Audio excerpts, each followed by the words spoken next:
What's up, you guys? Sean Ross Sapp. It is June 20th, 2022.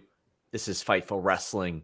We got Denise Salcedo here with us. She's been here an awful lot over the last week. Since last Monday, 4 shows. We got more this week because we're doing Quizzlemania together on Wednesday. Just a ton of stuff going on. You're very busy these days, Denise.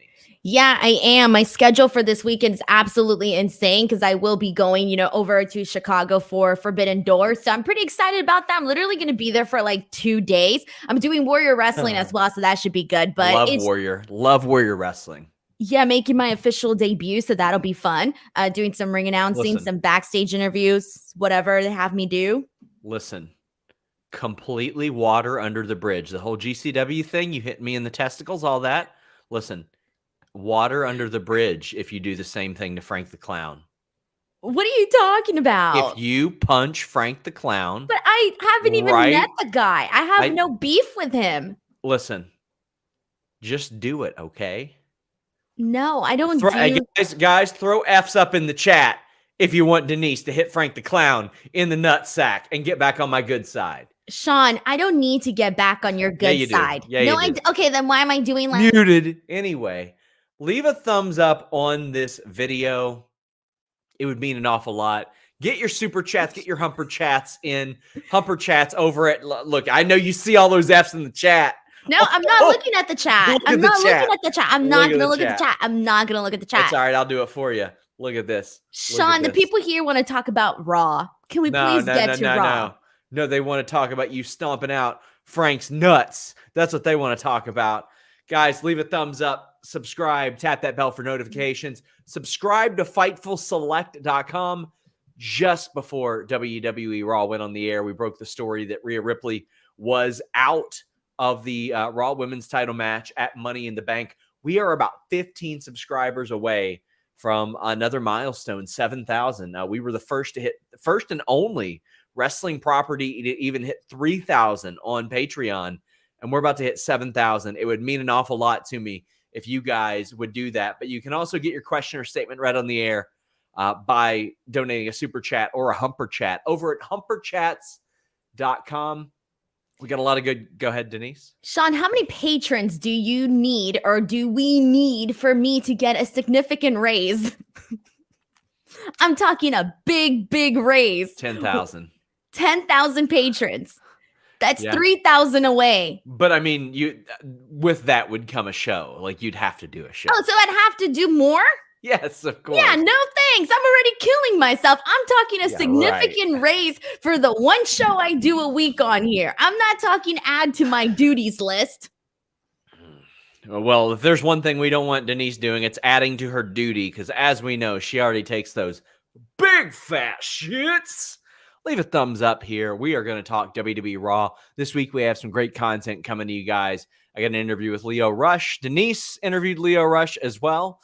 Man, he's a fascinating guy, and completely separate to that, I really enjoy his music. So you guys are going to enjoy that interview. We talk about New Japan, some AEW stuff, some WWE stuff. If he would have shown up to get Bobby Lashley to do his favorite pose last week, asked him about that. And this week, the Grapsity fellas interviewed Red Velvet of AEW. But let's talk about WWE Raw if we have to. Brennan Norris says, Denise, good luck hosting Quizzlemania. That's a daunting task. That's a lot of responsibility, Denise. I mean, I did everything in like a day. And I mean, I had all the ideas like living up here in my brain. And it was just a matter of like putting it down and creating the graphics and having to do that stuff. But it was all living up here. Yeah. So I'm very excited about Quizzlemania. And I feel like whenever you've known about the past for Quizzlemania, just unlearn it, because it's going to be an entirely different thing with me running it. Chris says F. Jonah brings up the point about Adam Cole. A lot of people acting real weird about Adam Cole on the interwebs today. Jonah says Cole managed to get Britt looking like that, so he's winning no matter what. Denise, give Denise a raise, Sean. I don't make those decisions, but yes, you do. Yes, you do, Sean. Don't act like you don't make those decisions. I don't make those decisions, but I will make a decision to call these weirdos on the internet who are You're trying to body shame Adam Cole. What, you all are dopes. What They've are you been doing? doing this for a while, though. I know. Over one like picture of him in BTE. Man's been working with a torn labrum for months on top of that. But like if they saw, I mean, Denise, you do a lot of work with MMA and now boxing. These people actually can maim human beings. If you walked up to Daniel Cormier, most people wouldn't go, oh, wow, one of the greatest fighters of all time. He will dump you on your head. He will do literally anything he wants to you.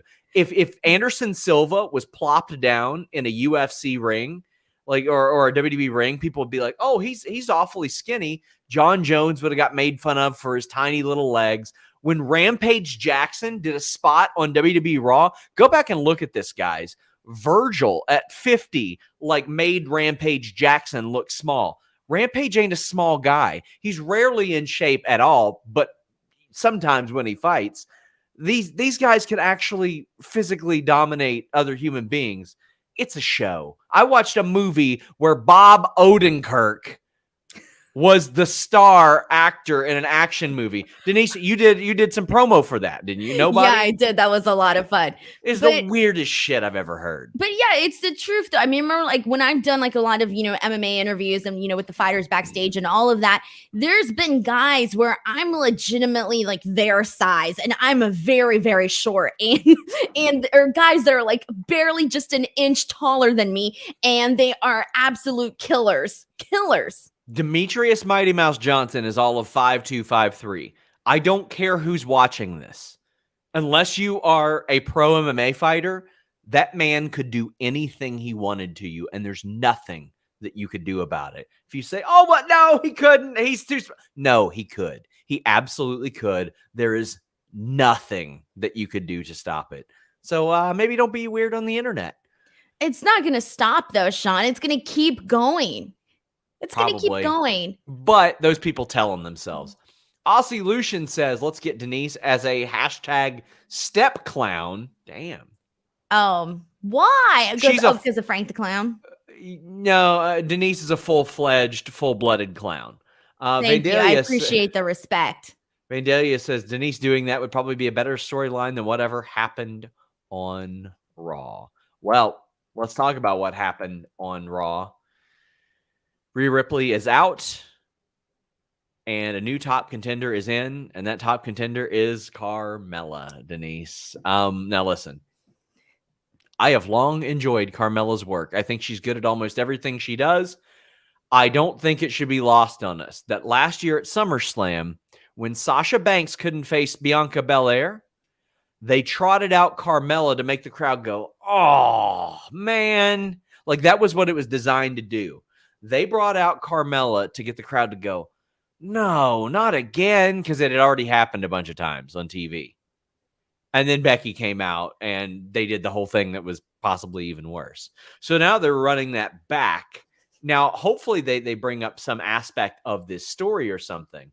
But the promo before was the typical interrupting promo, which we've seen 100 million times.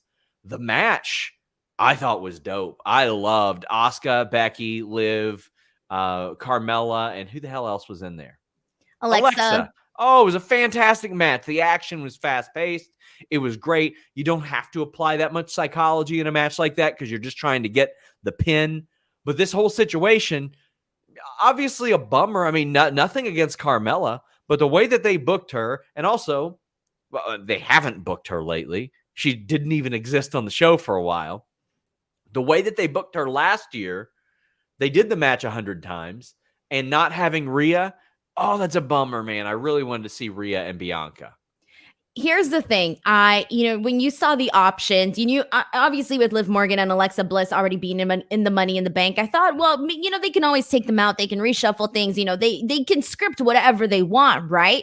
So when we had Carmella win, I'll be real with you. I was surprised, but more so not in the surprise where I thought it was a good like a good surprise. I wasn't necessarily all that impressed. And the reason I say this is that Money in the Bank has already lost a lot of their big stars in going into the show. We've already downgraded to a smaller venue. So it kind of feels like a lot of what's, what makes a show, even grander, what makes a pay-per-view more exciting has kind of been taken out of Money in the Bank to the point where we're even already skipping ahead and we're announcing this match for SummerSlam with Brock Lesnar and Roman Reigns. And so to me, it almost feels like Money in the Bank has sort of been like shrunk down to size in terms of, it felt like from the moment that they first announced it when we were at SummerSlam at Allegiant Stadium, it felt like, oh my God, this could be the biggest Money in the Bank ever. And now the excitement is along the same lines of WrestleMania Backlash and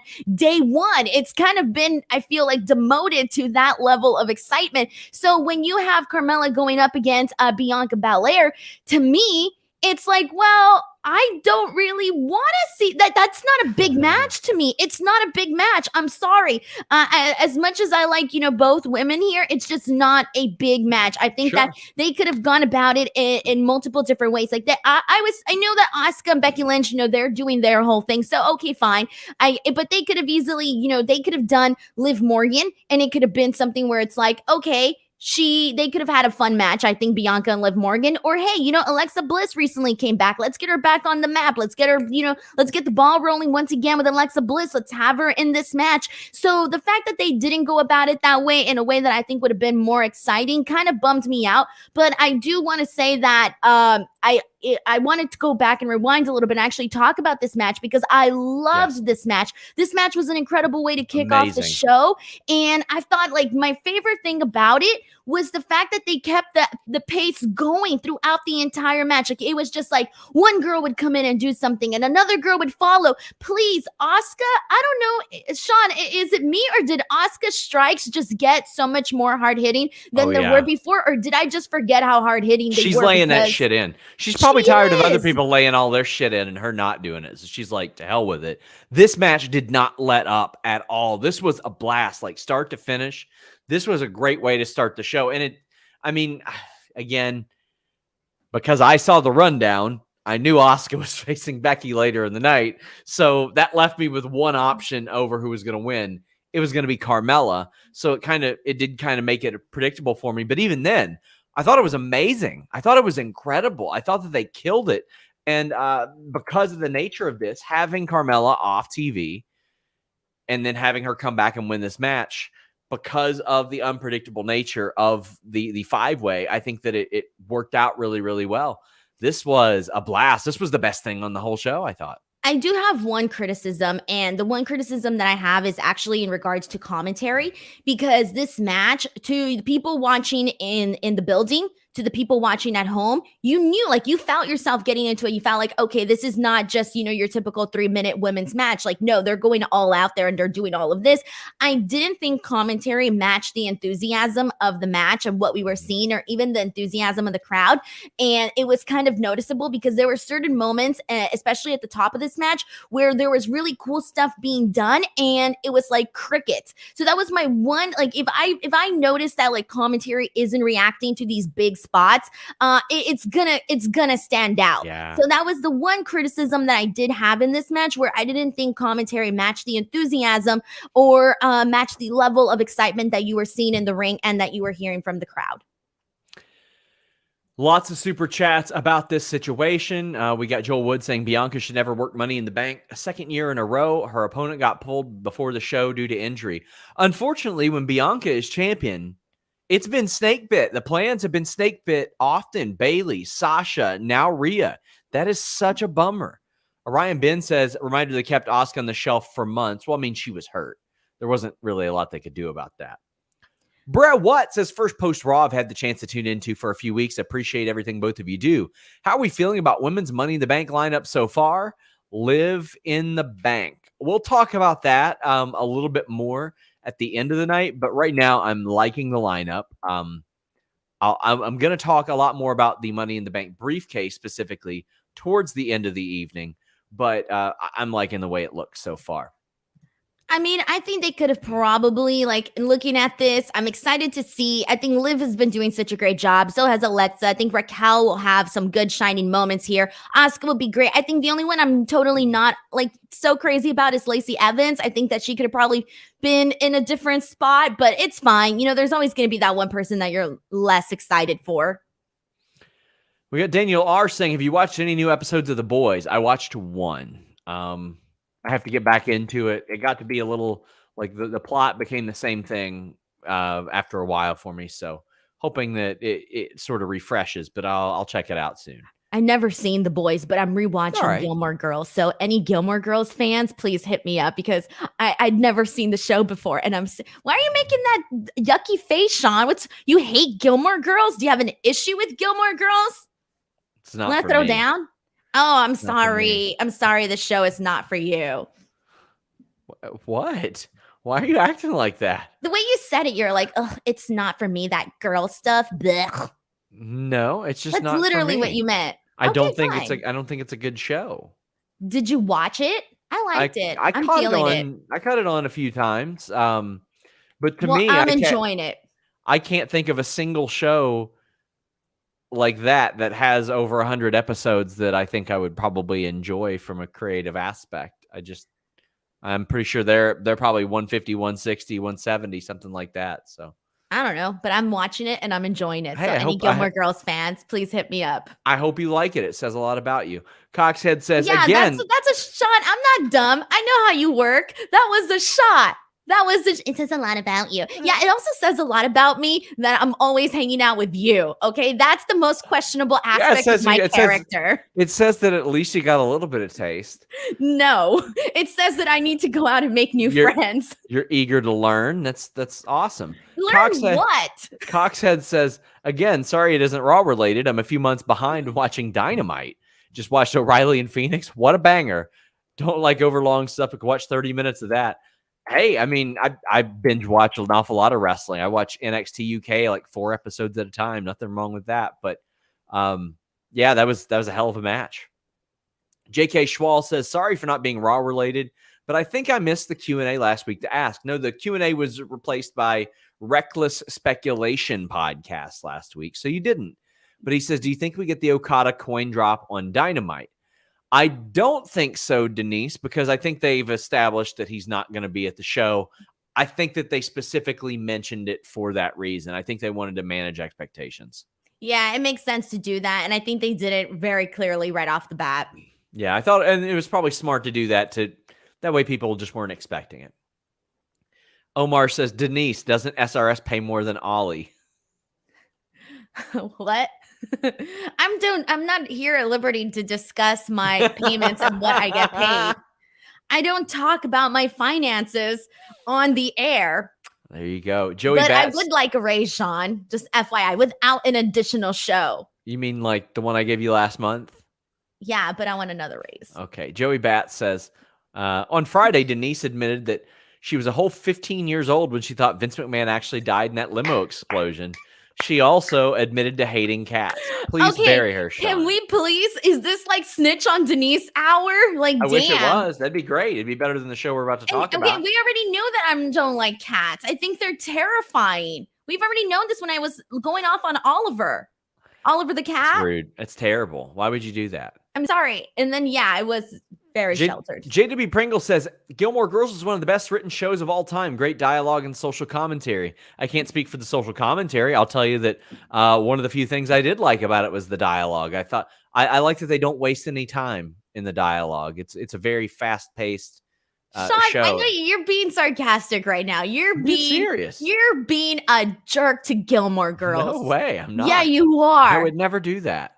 Yeah, I would never do that. I bet it's a thrilling 150 plus episodes that definitely doesn't get tedious. Well, you know what? I'm thrilled. Or redundant. I bet you watch your little dumb shows that you watch. Like, what shows do you think I watch? I don't know, like your dumb, stupid Ozark, Kentucky show that you watch. Yeah, I buried it. I buried it though. What, Ozark? You're done? On Fightful Select. It? I buried it. You bought a magazine. You were the number one fan. Yeah, but I mean, that last season just wasn't great. Yeah. Jimmy Van says, whoever asked the super chat about whether or not we pay more than Wrestle Talk, I don't know what they pay her, but the answer is yes. Damn. He just said he doesn't know what they pay me. RH Wait, why are we starting beef between Wrestle Talk and Fightful over my payments? I'm not. I don't care. I don't care how much money you make or don't make, Denise. If you want, I can make sure they pay you more. RH says, actually, go for it. If you want to be my agent, you might as well go ahead and do it. RH says, the Fightful Raw post show is always the best thing on Monday nights anywhere.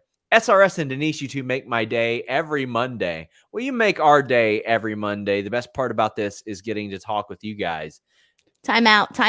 Since Jimmy Van is here and we just got that very nice comment. Hey, James Van. Muted. L Milkman says, Boy Meets World is greater than Gilmore Girls. You see what I mean? I can't even. I'm pissed. I don't even want to talk no more. I'm going to get you audited on this show. I'm going to have an evaluation. Heartless says, one scene of Gilmore Girls is better than Vince since Friday. That is accurate. I'm not even going to troll about that. Not even going to troll about it. Yeah. Zach Schimmel says, love Fightful in the community. The army is sending me to Poland in a couple of weeks, and I'll be gone for a while. So this will be my last live Humper chat. Soon won't be able to catch any live shows. Everyone subscribe to Fightful Select. Zach, buddy, sending our love to you. Have fun in Poland. I'm sure there's lots of beautiful stuff in Poland, Zach. I feel bad because Poland. When you started reading the super chat, yeah. I was like, why is BTS sending him to Poland? No, it's the army. I know, Sean, I know, but they call their fans army. I'm aware. And the first thing that popped into my head when I heard the army was BTS.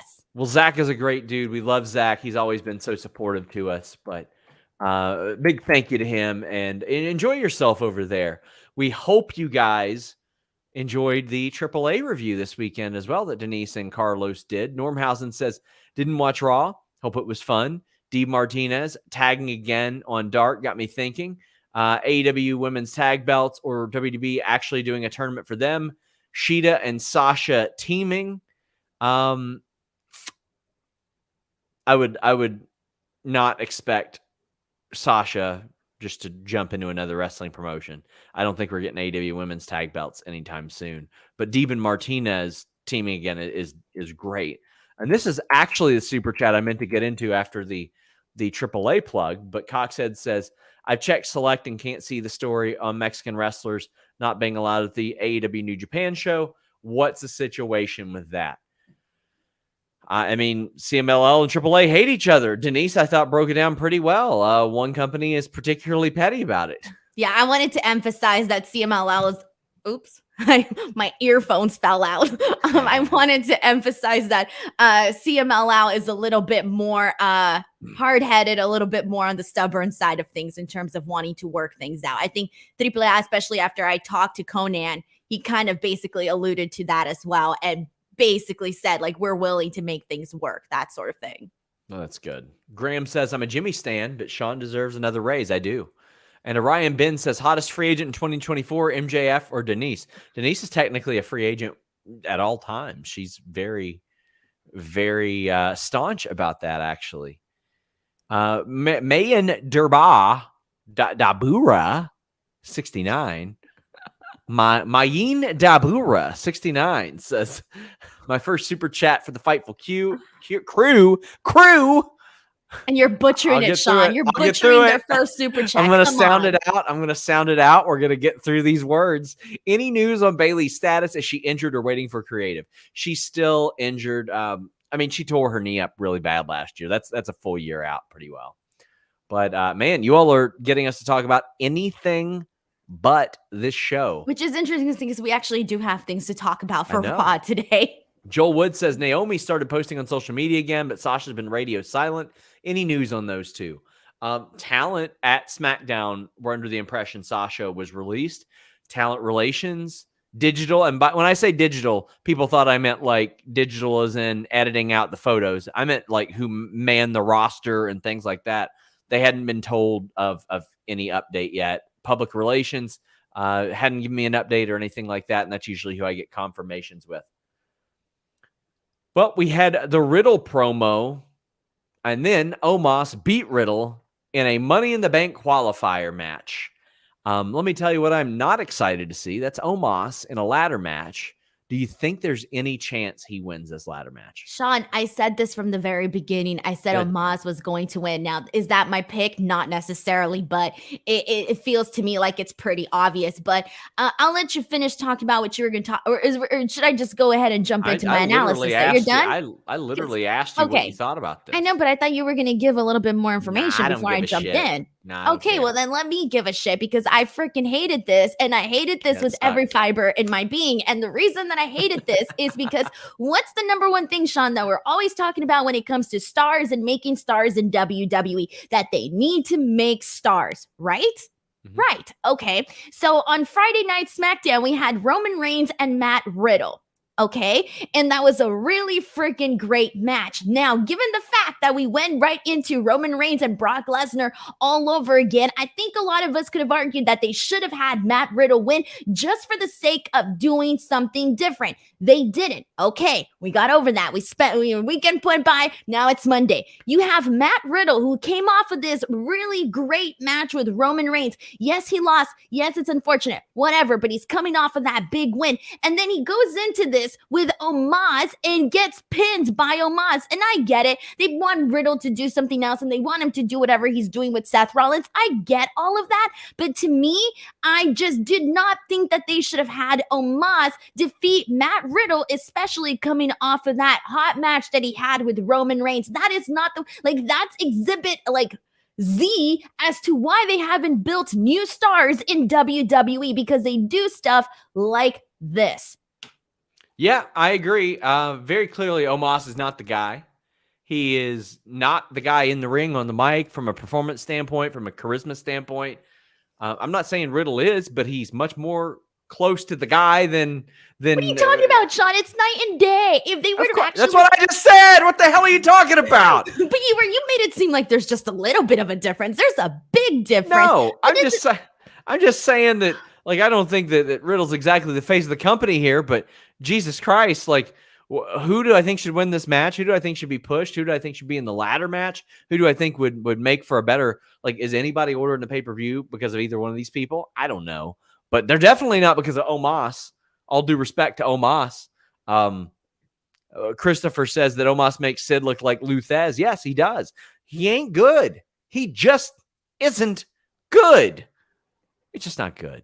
Well, there's a big chance with what they can do with Matt Riddle. I mean, for the most part, the guy has gotten over, with everything he's been doing with RK Bro. His matches have been pretty damn good. I mean, the guy's good on the microphone. He's got personality. He's pretty much got everything. So if they would have had him defeat Roman Reigns, I mean, that would have been huge, right? If they would have had him be part in this Money in the Bank, that would have been huge too. And I get it. Again, we know that they're going in the direction with Seth Rollins, but it's like, did you really have to have him lose to Omos today? Not so much. I agree. Rollins comes out, beats Riddle's ass afterwards. It seems like we're setting up a program there. It seems like we're getting something ready. Daniel says Giant Gonzalez better than Omos. I ain't going that far, buddy. Omos is way better than Giant Gonzalez. But Riddle and Rollins, they had those issues back in the day. They made, Riddle apologized to him for some things that his now ex-wife or soon to be ex-wife, whatever the hell, I don't give a shit what they are, said about Becky Lynch. And they seemed like they mended fences. They're willing to work together. But Rollins came out here, laid an ass whipping on Riddle. Keep in mind, Riddle was still selling from last Friday. He got his ass whipped by Omos. Then Rollins beats his ass too. I am excited to see this program, or at least in the ring, Denise. Yeah, sure. I know it's going to be good, in the ring and wise, but I just didn't like a lot of this follow-up from Matt Riddle. And really? I know people are going to be like, you're just exaggerating. You just want to complain. And while that may be true, I don't know. It's just, I didn't like this. I'm sorry. I wasn't a fan of this. I feel like there was a big opportunity there, or just leave it alone and don't do anything. We didn't need to see this. I'm out. Oh, I'm down for this Omos? match for I'm like, what are you down for for? this feud. No, yeah, Seth Rollins and Matt Riddle. Yeah, that's going to be good stuff there all around. And they're going to put on a banger of a match. That's perfectly fine. But again, did we have to see Omos defeat Matt Riddle? And I don't care if he was selling the ribs and all of this. There's no point for that, in my opinion. Oh, man. Matt Musing says, so where's Bailey these days? Still injured? This donation is for Denise only. Sorry, man. Well, congratulations, Denise. That's $5 Canadian. That's a whopping 32 cents American. Hey, I'll take those 32 cents American. Well, you know what? I got a better way for you to spend it. On nordvpn.com/Fightful. My God. The best, fastest VPN in the world. A great deal, an additional month free on all their plans, plus a 30-day money-back guarantee. You might just hear me say, oh, wait, all their plans? What do you mean all their plans? They've got multiple plans now, by golly. They got the standard with the VPN only. They got the plus with the VPN and the pass. And they have the complete with the VPN, the pass, and the locker. Change your virtual location with just one click. Like, oh, I don't know, like in Lithuania? Because you can watch a whole lot of wrestling content on a whole lot of services in Lithuania, if you know what I'm saying. But it can be anywhere in the world with nordvpn.com/Fightful. And it works on all your devices, phone, laptop, desktop, PC, router. I mentioned last week how much it helped me when I got that new PlayStation Plus. My speeds were really slow. I've got a dynamic IP address. PlayStation didn't quite like it, so I used NordVPN to change my virtual location via my router, and it sped things up for me. I was able to download those games much quicker with nordvpn.com/Fightful. You guys are going to love it. Great deals that are going to end up saving you money even when you subscribe. nordvpn.com/Fightful. Love those guys. They're rad. They're wonderful. Way more wonderful than Vince McMahon. Denise, what in the shitting butt of fucks is he doing? He's just out there. What he's doing, Sean. Yeah, I know what he's doing. Yeah, of course. I had people ranging from confused to enraged on Friday, and they knew what he was up to. I talked to a whole lot of talent this weekend about this. And one was like, I don't know if I want to work here because he's not taking this seriously. Another person was like, well, this is his way of saying I'm not going away. I had people talking about the Stephanie thing. They're stoked to work for Stephanie. Everybody likes Stephanie there. And I know that with what we see on screen, a lot of times, that's blurred for us. And we think, how could people possibly like working for Stephanie? Well, apparently she's a good person. She's easy to work for. Vince was particularly hands-on Friday, Denise. I was told that he was jovial, happy, or at least pretending to be, was very hands-on. And he came out, he popped a rating, was a horrible exploitation tactic there. And then he came back out here on Raw, was jumping steps, doing stunts. Like I thought he was going to get on Huniko's bicycle and do fucking ramp jumps at ringside. Like, what the hell is he doing? I mean, I know what he's doing. Okay, so where do we begin here? Okay, because I think Friday was more so of like, okay, we get it. All his attention is on Vince McMahon, so let's have him come out there and pop the ratings, etc. Right? That one was a little bit more clear. This time, I didn't see any promotion for Vince McMahon being at Monday Night Raw. I didn't see anything. So when his music hit, I was like, oh crap! Either I totally missed an announcement that Vince was going to be on the show, or this is like completely out of the nowhere. And so it ended up being, out of nowhere. And my thing was, what is he going to come out and do? Because given what we saw on Friday, it was so brief. It was a very much read in between the lines of what he said, reading his body language of what he said. That was pretty much all that we really had to work with. And so today I'm thinking, like, what is he going to say? What is he going to do? How is this going to be any different from what he did on Friday? Unless he comes out and pretty much says the exact same thing. I don't know. So he comes out and, he starts talking about, the 20 years years and 30 years and this and that. And he starts saying that he's that about, somebody that's been important in WWE. Sean, I don't know about you, but I thought he was going to make an announcement about Stone Cold Steve Austin or something. I thought, okay, if he's going to be out there, it's going to be for some relatively new information. And then when he basically announced John Cena coming next week, he made it seem like, oh, this is big news and this just happened. Next week, we're going to be getting John Cena. I'm like, we've known about this for like nearly a month that John Cena was going to be here. This is absolutely nothing new. This is day 14 of us knowing about John Cena. Holy shit. Like what? And they had to sell it like it was new. Commentary had to pretend. What in the hell is going on here? It's him just saying, here I am. I'm not going anywhere. And I had people that were saying like, well, if Vince wants something done, is Stephanie going to say no? Of course not. But here's the thing, Denise. If there was ever a time for her to, why not now? Because what was she doing before this? Her ass was home.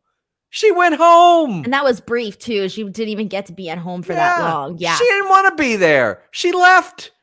But Sean, so I know that, the main thing here is that, Vince coming out there and kind of, he's like you said, looking all jovial. We saw the picture of him, hopping off of the steps and this and that. It is him basically saying like, I'm above this, I'm untouchable, blah, blah, blah. But the way that I see it too is I think a big reason that we're getting this second appearance, that we got this appearance today with Vince McMahon is the perception. When you have, for example, on Friday, you had that entire crowd cheering, applauding, etc. This is a guy that, there's this big, massive news story that went mainstream and everybody's talking about it.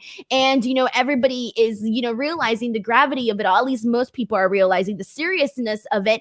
And, he comes out and he's being applauded and this and that, right? So I'm thinking that the reason why he did it again today was once again to get that crowd reaction, because that was a positive crowd reaction in his favor. And when you're in a serious situation like this, and then you see how people are responding, I think in his mind, it's like, oh, well, this is going to be like good for my case because we got people out here cheering for me and rooting for me and this and that.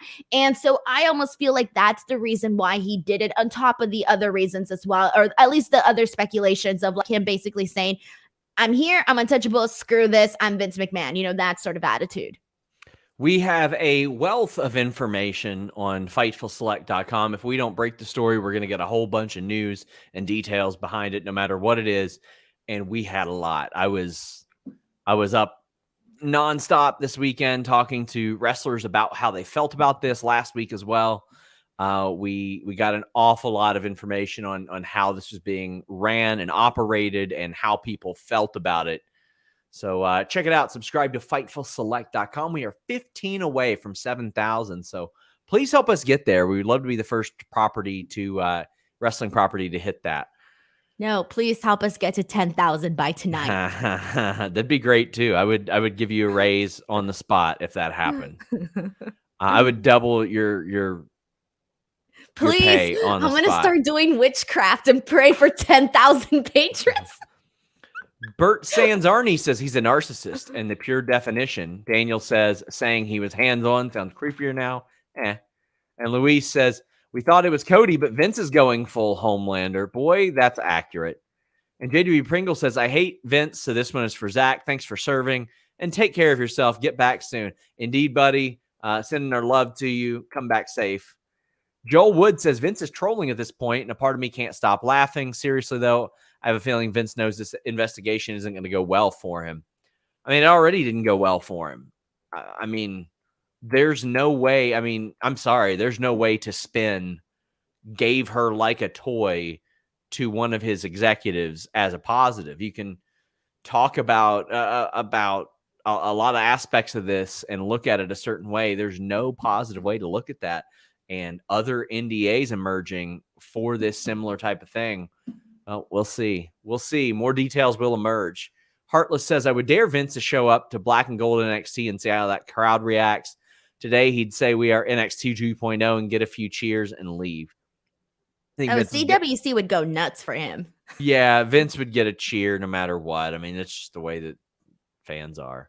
Scotty Bosock says, just like that crowd in Nebraska was conditioned to cheer for Vince and serve his Trump-like narcissism, the same sector of fans is conditioned to adhere to his stereotypical definitions of a wrestler. I suspect many of them are the ones shaming Cole. And the irony of that is, Denise, when Adam Cole was leaving WWE, and even after he left, I would have weekly calls with a WWE, I will say a rep, and some WWE officials. And at no point ever did they ever say anything bad about him. Not once. Not when he was going to AEW, not when he went to AEW, not when he'd been there for a long time. And you know how sometimes a lot of those people are. They are indoctrinated and they will just outright shit on whatever the opposition is. And I never heard a bad word about Adam Cole from anybody in that company. Nobody. They talked about what a pro he was, how they wanted to keep him, how they communicated they wanted to keep him. They would establish to me how bad they wanted to keep him. WWE wanted him. But yeah. Oh, man. We got Jake Hahn saying Omos versus Khali, 1 hour, 1 hour Iron Man match. Go Khali. Kyler James says that some news has broken regarding Bruce Pritchard. He is now the interim head of talent relations, and John Laurinaitis was absent tonight. He's still officially with the company. This is from PW Insider. I'll work to confirm, but this is something that everybody expected to happen, Denise. Not necessarily the Bruce part, but everybody expected John Laurinaitis to be gone. And some of them said, went as far as to say he's Vince's latest fall guy. I think like even when there were certain people that, you know, all these reports coming out of how people felt about what the outcome might be, there was a lot of people that, you know, some people were like, oh, this is it for Vince. Some people were like, no, you know, Vince is gonna be fine. But I think for John Laurinaitis from like the very beginning, people were like, nah, like he's done. You know, that's been sort of like I guess you can say the general consensus of what people think is gonna happen. Yep. As I look at my messages, there was a message sent out, I think it was on the Talent Relations app, that established that Bruce Pritchard is in that role. Denise, what do you think about this as I compose a tweet? Jesus. Well, I think it's not surprising whatsoever. I feel like for the most part, they've been making these fast moves and these fast decisions. And I feel, you know what? Honestly, the John Laurinaitis move does kind of feel a little bit slow. I think I was expecting it to come in a lot faster because when they had the Vince McMahon announcement that he would be stepping down as a CEO, that came very, very fast. So I think it was along that same day that I was expecting to hear more in regards to John Laurinaitis. So to be honest, I am a little surprised it took a little bit this long to get to this point, but in a way that I'm kind of seeing this as a positive in the sense that they're doing, at least I'm assuming that they're doing, the investigation, that they're doing their due diligence and, making sure that, they cross their T's, they dot their I's, and make sure that if somebody is facing repercussions, like there is that concrete proof. And that's why they're, acting on making these decisions. Lots going on here. I mean, I can tell you that everybody I talked to thought this was going to be it for John Laurinaitis. Daniel says Denise should be on Sour Graps tonight. Tonight? I've been way nicer tonight than I have in the past. Drew says, tonight was a really good show, I thought. The women carried it for sure. The Ezekiel Elias stuff with KO was great. Most of the other crap is whatever. Seth needs to win that case and cash in and beat Roman. Well, let's talk about that Ezekiel and Elias crap. I thought it was pretty fun. I thought it was harmless. It was a good time. I mean, I wanted them to go full ridiculous with this, but I was happy with what they did. Elias had the fake beard on, and they were talking to one another. And then Elias is out in the ring playing songs, and I like they turned him babyface before this, Denise. He's like, I know I said a lot of terrible things about Nebraska, but I feel really privileged to be here in Nebraska. They were really setting it up and being like, hey guys, in case you were too stupid, make sure to say walk with Elias. But I enjoyed this. I think, this was something that we went in depth into, like the creative of what we thought they were going to do last week. And I just got to say this right off the bat. I am very, very happy that they put effort into this. And I know people are going to be like, Denise, that beard was terrible. That was not effort. But if you've seen some of the stuff that goes on the show, there's so many things that happen in the show that we're like, oh, they could have done this better. They could have been more creative with this. This could have been more fun.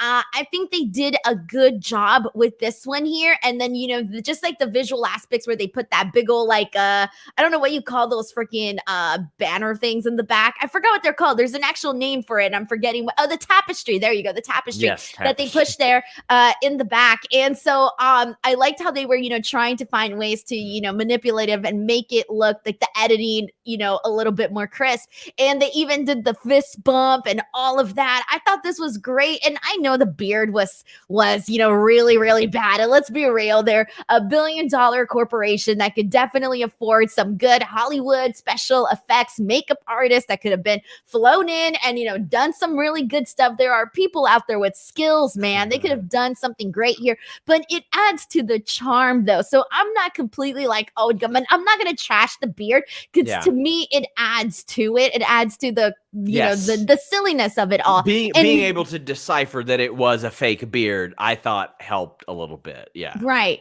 And then even afterwards, when they had Elias in the ring and they had Ezekiel on the screen and Kevin Owens just standing there in the middle freaking out and saying that he was French Canadian, so he's as smart as gets. Oh, and I love that they did incorporate some of the pre-tape aspects of this. They had Ezekiel on the Tron, and then Kevin Owens is like, no, that's a pre-tape. So then he gets hit with the guitar and he goes back to the back, and Ezekiel approaches him and he's like, what the hell? Like, he's finally getting confronted with the fact that he's the crazy one. I wish they would have cut back out to the crowd and they would have shown like Elias cheering for him. Like, he was really happy about it. I thought that would have been really great. I wanted them to go full ridiculous slapstick stupid on this, but I did a live shaving, Sean. Yeah, I know I did. Matt Logan said it's screen editing at its best, and Aussie says, did they get the Elias segment right, or should they go with Sean's instead? I'm happy with how it ended, but I mean, yours would have been more interesting because, it's like a shaving, okay? So that would have been more funny because it's more, like, outrageous. Yes. But I really like this. And wait, but what's the deal with the whole Alrod thing? I missed that. I don't get it. I didn't get the joke with the Alrod thing. So next week, they just said, well, you're going to face either Ezekiel, Elias, or maybe it's our brother Elrod. Okay, see, that was confusing to me. So what does that mean? We're getting a third person? Maybe. We don't know yet. Jake says, at least we finally proved Ezekiel and Elias are different people. Yeah, indeed. And Christopher says, Elias, Ezekiel, Elrod, the new dynasty in sports entertainment. At the end of the day, yes, kick Frank in the nuts. Well, I mean, listen, Cody Rhodes was ahead of the curve on this. He's been telling us for a long time, Denise, wrestling has more than one royal family, and this is another one of them. You know what? I'm just happy that WWE is not pulling away from the lineage that is the Elias Ezekiel family. So I'm very excited to meet this Alrod person. I love this. I got to tell you, this was probably my favorite part of Raw. That was not like the serious in-ring stuff, like in terms of like the silliness and the character, the entertainment part of sports entertainment. This was my favorite thing. And I got to tell you, Ezekiel and Elias, they're now my favorite brothers ever. So there you go. Oh, it's so fun. It's harmless. It's good stuff. Kevin Owens makes it even better. I'm just having fun watching this. I know that like it's not going to lead to some major thing, but I like everybody involved. Hey man, they're getting over with me. This is the most I cared about Elias since like the longest. And Ezekiel, this could have been god awful. Like, I mean, god awful in a way that you couldn't even laugh at its like silliness. I'm laughing. I'm enjoying it. You know what? Good for him. Daniel says, people keep saying sorry for not being Raw related. Trust me, you don't need to apologize. KO is a national treasure. Daniel says the crowd cheered Vince. Good thing they did that reminder to say walk with Elias. I think that they needed to. I think that helped. You think people forgot? Yeah, I do. No way. How long's it been? Nobody forgets that. Come on. Oh, you'd be surprised, Denise. Come on. It's the same initials as the company. How do you forget that? You'd be surprised. Yeah, it's been It's been 11 months. Man, can you believe they had Jackson Riker beat him 5 times? Idiots. Okay, see, I forgot about that. Thank you so much for bringing that back into my memory bank. Stupid. Just dumbass booking. And we even said it was stupid at the time. I'm pretty sure we said worse than that at the time. Mark Charisma says, any update on Sasha, or we got to get Fabrizio Romano on this? I'm aware of who that is, Luis. By the way, you don't have to tell me, but I'm asking every day. I'm asking every single day about her. Dream Ninja says, women's tag titles were wasted, costing one of their best female stars ever getting injured. Then WWE turns to the women to carry the show, and of course they rule. Also, Alexa's new theme slaps hard. What do you think of Alexa's theme? Have you paid any attention to it? Are you kidding me, Sean? It's totally my vibe, okay? Like, that is the kind of stuff I listen to. So, this was totally me, okay? I've been loving it since the beginning, but I ain't going to be out there, like, every single week. Oh, my God, I love Alexa's song. I'm pretty sure I tweeted it at some point. But, yeah, it's totally my vibe, man. Are you kidding me? I love it. Well, apparently, Gilmore Girls is Jeff Burns' vibe. He says, the show was great, Denise. You'll be happy. Sadly, they ruined it with the 4-episode miniseries on Netflix. No, won't ruin it, but what? Well, we're not going to spoil anything. No, I'm saying, but no, I'm still going to watch it. I hope they didn't ruin it. But Modern History Music says it's okay. Seen every episode with his wife. Rory is one of the worst characters of all time. Privilege at its worst. I've been having some discussions about this Rory character because there's some seasons where I'm like, I love you, Rory. And there's other seasons where I'm like, what are you doing, Rory? Jay says, what do you mean the beard was fake? Maybe I got worked. Joel Wood says, obviously I'm a WWE guy, but I'm really hoping this investigation turns out against him. I would like Stephanie's position to become permanent. Well, I mean, if he doesn't get the hell out of creative. Yeah, creative. Ooh, boy. Yeah, you look like you're reading some interesting stuff. So I'm going to let you finish that. I sure am. We'll just watch you. Everybody here will just watch you read because that face that you're making right now is making us all believe that something very serious has gone down in about 5 minutes. It's an interesting concern. And it'll be on FightfulSelect.com right after this show. I've already got unless I just magically outscoop you right now, zap your phone and then all of a sudden post it up. Since I posted that tweet, I've had four active WWE wrestlers message me, and I'm going to collect those and I'll put them on Fightful Select right after this. No hints? Come on. People don't seem keen on the idea of well, they're keen on the Bruce idea Pritchard? of Johnny. Of specifically him and his position there. A little bit of a conflict there. But Matt Logan says, GCW Moxley deathbed on Saturday, Ospreay versus Nick Wayne Sunday, 2 excellent pro wrestling shows. Ospreay, Nick Wayne killed it. And also, I got to say, Joey Janela is fucking killing it all the time. Every match he does, he's killing it. Graham says, Shane McMahon, before or after SummerSlam? I think he kind of did himself in for a while at the Rumble. Anton Triple H says, wow, Dirt Sheet Boy in action, not on a Wednesday. Honestly, I don't usually get a ton of stuff late on a Monday. Those people are ready to go home. And honestly, they're ready to shut the fuck up and not talk to a guy like me after a long Monday at work. But this one got some people talking. Nicholas says, did not watch Raw, but I've been a Fightful Select subscriber for about 6 months. It's every bit worth $5 a month. SRS is the most news-breaking newsbreaker of all the newsbreakers. Well, I appreciate that a lot. And I'll say, even if we're not breaking the news, we're going to have a lot of details on any story. So, World's greatest Dirt Sheet Boy. Thank you so much. You got an award. I did. Boy. It means a lot.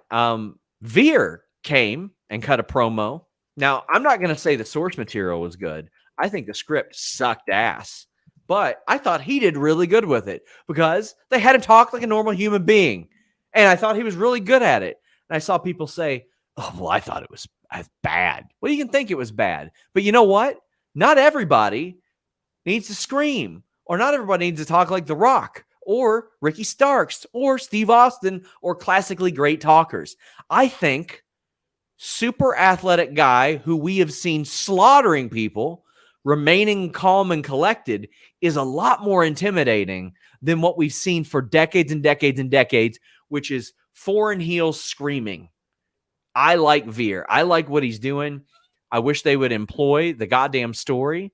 This guy is such a fascinating athlete. He's such a fascinating athlete that Disney told his story. They did a movie about him.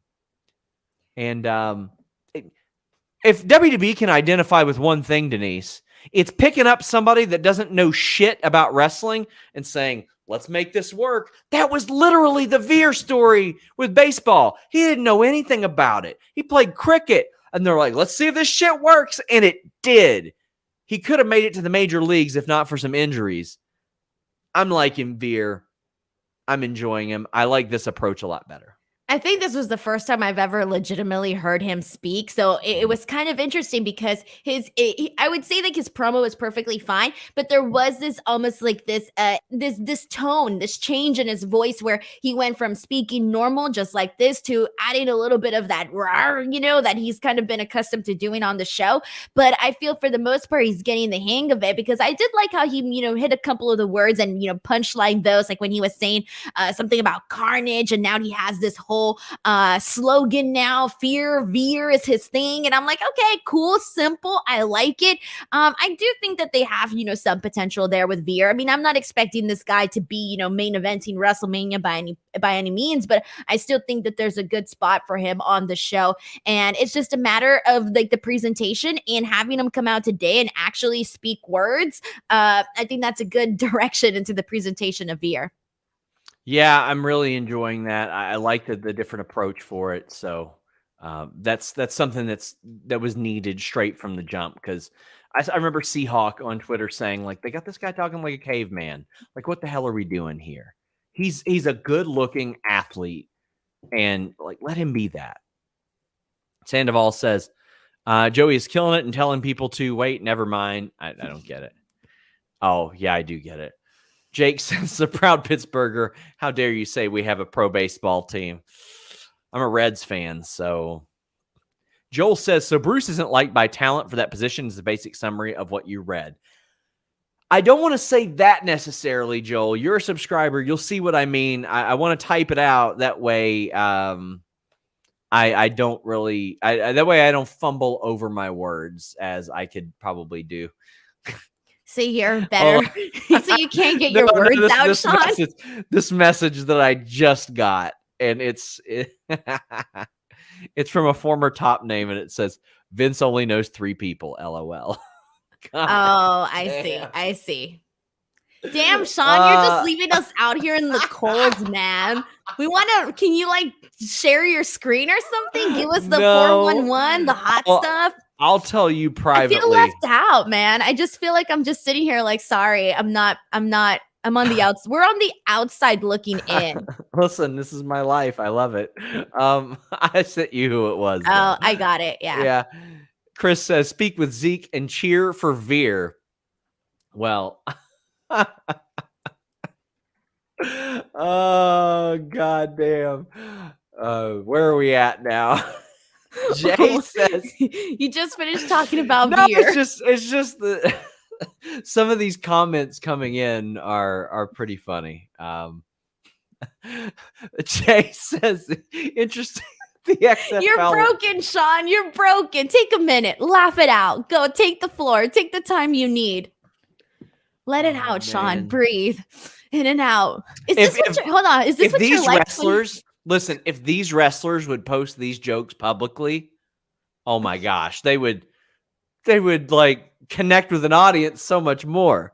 No, there'd be so much drama. Let's be real. There'd be way more drama on Twitter. Let's be real. But Sean, is this what you're like when the cameras aren't on and you're breaking your scoops and you're like, yeah, I am. I'm gonna post to Fightful Select now. Here we go. I'm gonna get to eat so much leather. That's me. That's what I'm doing. What the hell was that? We can eat real steak tonight. We ain't eating leather. That's me. You're like, them Fightful Select subscribers really gonna go up now. Yeah, that's what we got. You just ruined the image I had of you. I had this like image of like Sean, you being very serious, breaking your scoops, looking very serious. So now I have a totally different image of when you do this stuff. Oh man. Sorry, I had to fire that message off. Y'all are watching me talk to people on Jorge says, apologize for the last message. I do. That's okay, Sean, buddy. I have an idea for you. Okay, so Katy Perry once did a 24-hour live stream, okay, where people watched her sleep and, just go about her life. You should do this. You should do it like on a busy day where you're not talking to the people. It's just like we're a fly on the wall. I touch too much grass, Denise. And we're just like watching you break news, like on one of like the hottest news day. Just like turn your camera on and stream and just be like, be natural, be you. I would forget. And plus, some of that stuff happens like on the phone. So we'd be hearing you on the phone getting all crazy. Yeah. Heartless says, please accept my donation for some nice leather. And Valov says, I mean, from what it seems, Vince only knows 3 people. Colin says, I did not watch Raw and I'm glad I didn't. I broke my tooth yesterday, so I have enough of a headache. Love to you both. Let me tell you, if you're getting it fixed or extracted, it's not as bad as you're going to think. But let me tell you, don't do a podcast afterwards, because when I had mine taken out, Denise, I swore, I was like, I'm going to do my show tonight. I feel good. And I'm so glad I didn't. I was high as a kite.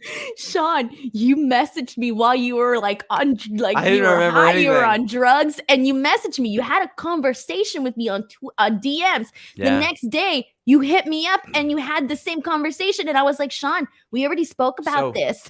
So you didn't remember. So it's funny because like intentionally, there's some dumbass girl that trolls us on Twitter, and I never paid attention to her ever. Oh. Is it the same girl that entered my contest? We won't say. I'm not saying, but I just want to make sure you know. Intentionally, for like a year, I never said anything to her because I didn't want to even acknowledge her. But I was so high on the dental. Oh no, we're talking about someone totally different. Oh, okay. I was talking about something else. My bad. But I was so high on the dental meds, I woke up the next morning. I was like, damn, I dunked on her hard. Like I even woke up and I was like, shit. But yeah, don't do that. You know what the worst rib is, Denise? So I cracked my back tooth when I trained MMA. Like my mouth guard sucked. It was terrible. And I had it pulled. And now my wisdom tooth is coming in back there in my 30s. My fucking wisdom tooth is coming in. Unreal. Are you going to get it out? Like, what's your plan? I don't know. Right now it feels all right. It just feels normal right now. I guess we'll see how it goes. Hey, Sean, we got Monday. I have the cure for you. All you got to do is this. Sana, sana, colita de rana.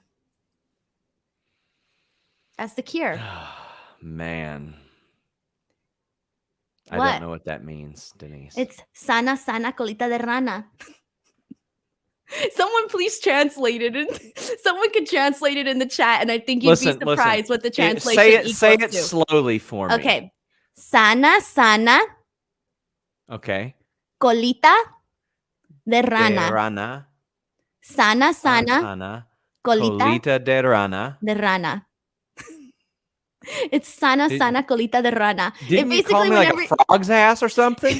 It's like that's what a rana is, right? A rana is a frog. Yeah, and colita's butt, but it's I can't just. It's a saying. Like whenever you're hurt, it's like oh sana, sana, colita de rana. Like it's a thing. I'm being legit. Like if you fall and you get a bruise, your mom will be like sana, sana, colita de rana. And then you say si no soy or si no sana hoy sanara manana. Right? I have no idea what you just said. That's what I say. I have no idea. All I heard was something about a banana. Rolo says, thanks for the updates, even after a long week of wrestling. Best combo in sports infotainment. Boy, does that say something sad about the state? Yeah, we're talking about a frog's butt.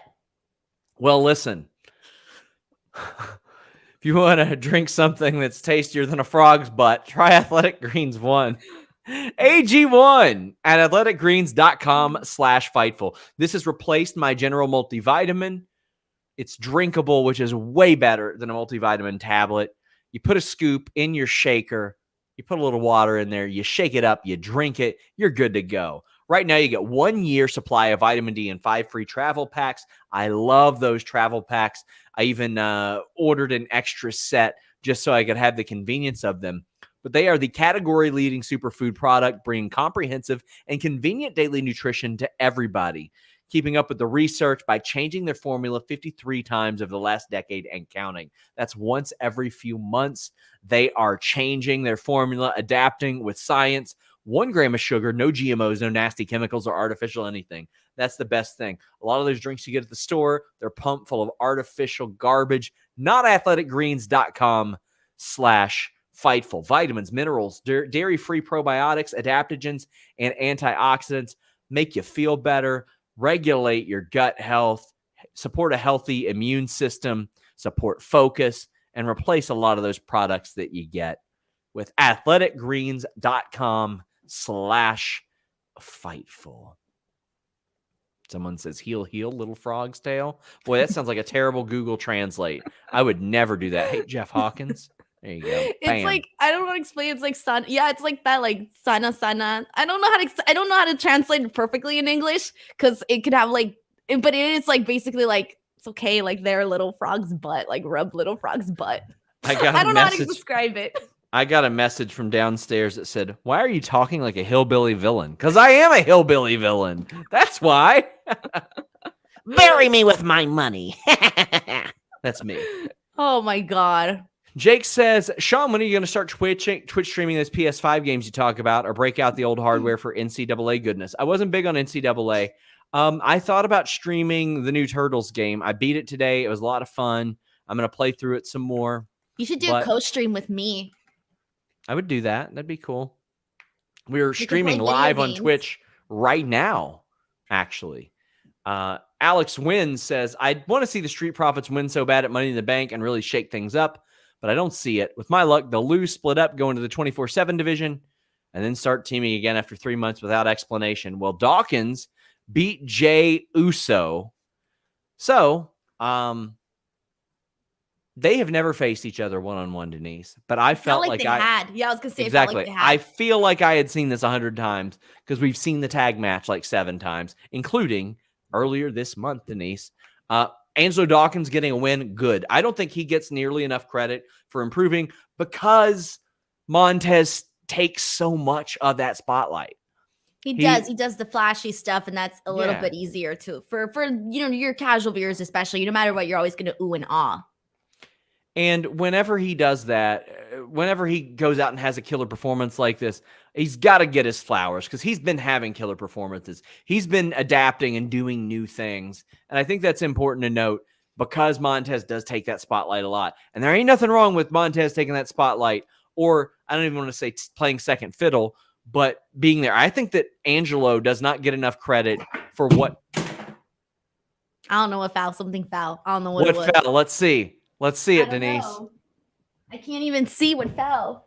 Take your earbuds out. Oh, shit. I know who fell. Who fell? Kevin Owens. No. He fell. It's a conspiracy. This is so sad. The match was fine, though. Angelo getting the win. I'm all for that. What'd you think, Denise?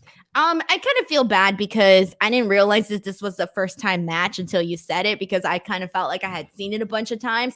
And so my whole thing about this was like, I'm so glad they kept it short, which is a very unfortunate thing to say, but I was glad that they kept it short. And I did think that this was a good win for Angelo Dawkins. But aside from that, it's just hard to care because if I feel like I've seen this match a bunch, then there's a problem there. There's a problem. Yeah. Jay says, interesting that the XFL lawsuit got settled today, went from a 9-minute meeting on Friday to settled today. Better get some sleep, SRS. I feel like the floodgates are going to open. I actually got some good sleep this weekend, so that was awfully nice because I did not last week. You know, whenever I see that you're actually out having a life, I think, oh, good. Sean's not going to break any news right now. I can chill. I can go do my own thing. It almost never happens when I'm gone, but it happens like when I'm planning a night in and I want to relax. You'll figure. No rest for the wicked. Hamp Connell says, could we possibly get Roman Brock 36 more times? Buddy, they will test us. They will test us. Well, they tested my patience. This Theory promo was stupid. He said absolutely nothing. What do you even say? Look at this body. Look at these muscles. Look at this. Who gives a shit? This promo was pointless. Then he got squirted in the eyes with baby oil by Lashley. An eye for an eye. Lashley wanted his U.S. title match, and Theory set up the gauntlet. Lashley beat Chad Gable. Then Chad Gable ran in and attacked in the middle of the Otis match. And I got to say, I adored the finish to Theory versus Lashley. But it does make me say, well, the conclusion's pretty foregone because Lashley just beat his ass after wrestling two guys. But the finish, I love a good cradle suplex. I love a good pin, a good amateur wrestling pin, because ideally, Lashley, national champion wrestler, against Theory, 40 pounds lighter than him, Theory shouldn't be able to kick out of that cradle pin. So I loved that. But that's where the loving it ended. It was literally the last thing that happened in this entire 15, 20-minute segment that I thought was passable was that. The rest of it, boy, they could have just put this in the garbage. Okay, so I was a little bit, when you said that you loved the finish, I'm so glad that you explained why, because I thought that the finish for that was god awful. I thought it made Theory look absolutely dumb as hell, that he was supposed to have the advantage here by giving Bobby Lashley 3 opponents, and then in the end, he ends up putting himself in there, and he ends up screwing himself with the outcome. So for me, I'm like, okay, well, Austin Theory looks dumb as hell right now, and I get it, that's the point that they want to do, but if you ever want me to take Austin Theory seriously, at some point you got to make him look somewhat, passable in terms of, I don't even know what anymore. But I will say this though, I actually really loved Bobby Lashley and Chad Gable. I really love Bobby Lashley and Otis. I thought both Gable and Otis did a phenomenal job in this match. Everything that Gable did with the ankle lock, with the moonsault. When there was a moment too where Bobby Lashley just ran Gable's body into the post, and that was absolutely brutal. I thought he was done after that. It looked terrible. But that was really fun. I liked that. I thought they had a really good match there. And then with Otis coming in, I always put this over, and I feel like I need to continue putting this over.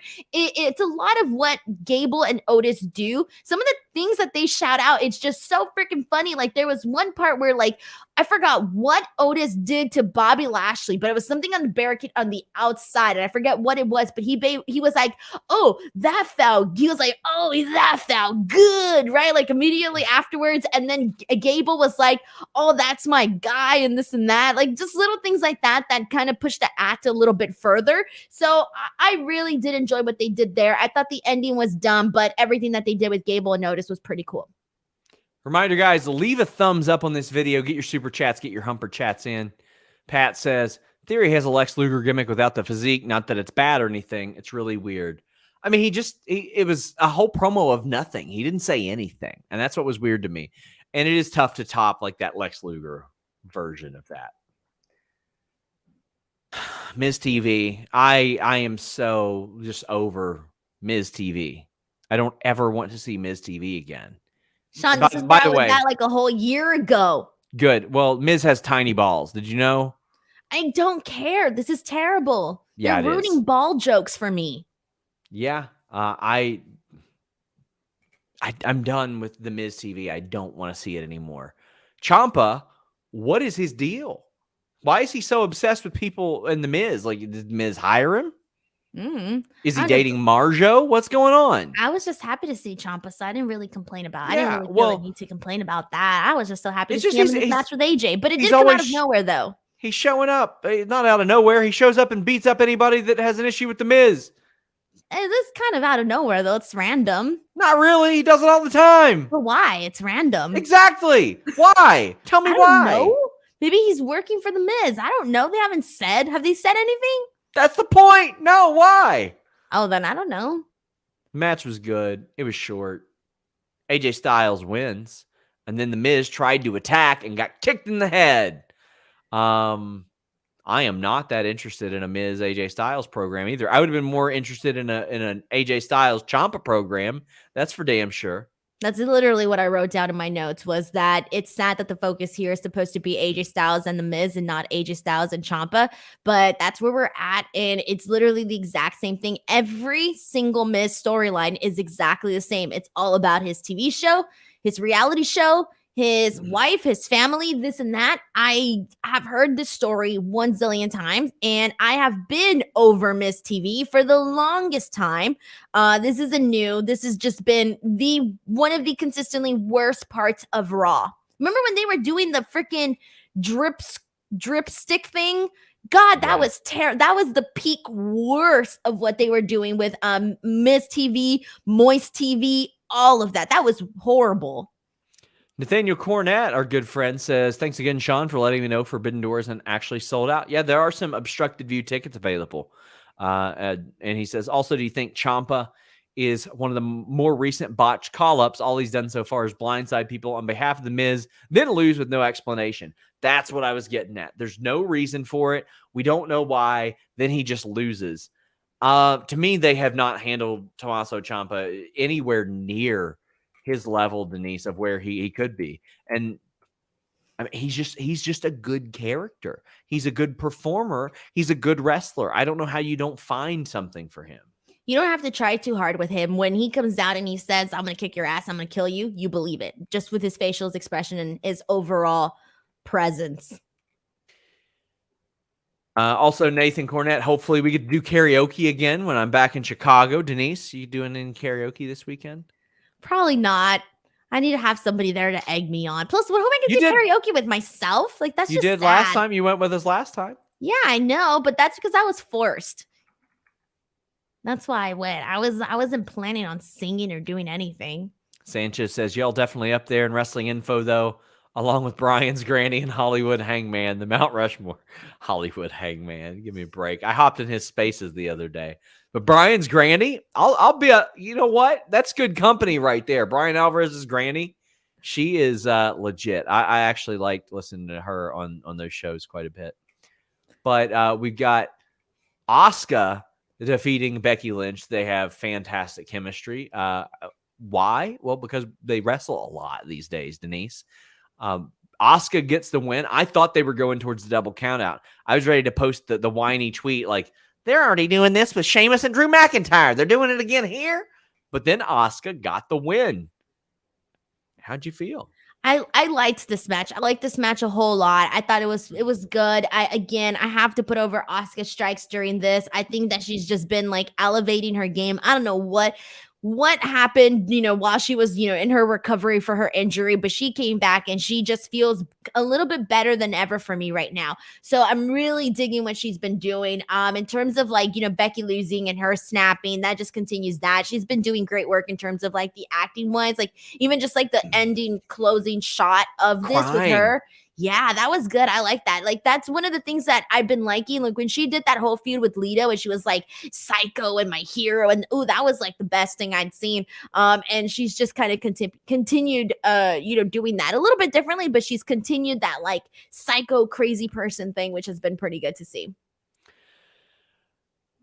I think that Becky is just killing this. I mean, Asuka limited in language on how she can convey some things, but from like a physical standpoint and an in-ring standpoint, she's such a great storyteller. And then Becky's able to make up for some of that lack of like promo type of stuff with her facial reactions after the match. And like you said, it was just killer. And the match, again, very good. Asuka in Money in the Bank. I'll tell you what I want out of Money in the Bank. I want an actual goddamn Money in the Bank holder, Denise. There has not been a woman that has held that briefcase for longer than a day since Carmella. I didn't even think about that till right now. Alexa cashed in immediately. Becky cashed in immediately. Asuka or Bayley cashed in immediately. Asuka got the title. And then last year's, I can't even remember who the hell won it last year, but they cashed in immediately too. It was Nikki, wasn't it? Yeah, it was Nikki. There you go. Nikki. I want to see an actual Money in the Bank briefcase. Did she cash in that night? Or was it the next night? The next night. Yeah. Like, I am so ready to just see this change. Denise, what do you got going on? Well, this week is absolutely nuts, and I mean nuts. So I will be at Forbidden Door. I will be doing Quizlemania this Wednesday, just a show every single day. So I'm taking it step by step. But I mean, seriously, guys, just in terms of me, just youtube.com/Denise Salcedo. That's my channel. It's where all my interviews go up. And there's a lot more that I'm working on getting on that channel. I'm almost at 60,000 subscribers. So go check that out. Twitter and Instagram @_Denise Salcedo. Guys, check out all the content we have this week. Denise did an incredible job on the Impact review, as well as the AAA review. I'm going to piece together this Fightful Select report about the instant reaction from talent and some of their concerns about Bruce Pritchard in this interim talent relations role. I'm going to end this stream at 1 hour 19. I freaking knew it. I was looking at that right now. 20 seconds, Sean. It's not going to kill you. 18 seconds, 17 to stay on here. You're going to Denise is trying to get time and a half, but I got don't know 10 seconds. No. Listen, Denise, you wouldn't feel like you earned the money. I was just looking at that clock. Until next time, guys, we're out.